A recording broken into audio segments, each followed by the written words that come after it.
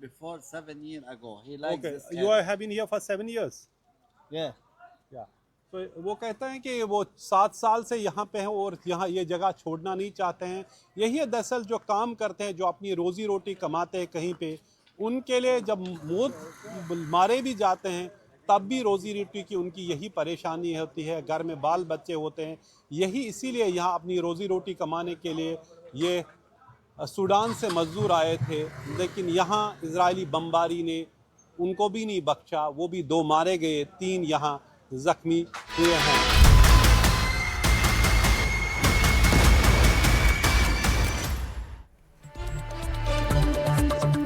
और इसी के साथ देख रहा है इंडिया में फिलहाल इतना ही। कल फिर होगी आपसे मुलाकात शाम 5 बजे, सिर्फ NDTV इंडिया पर।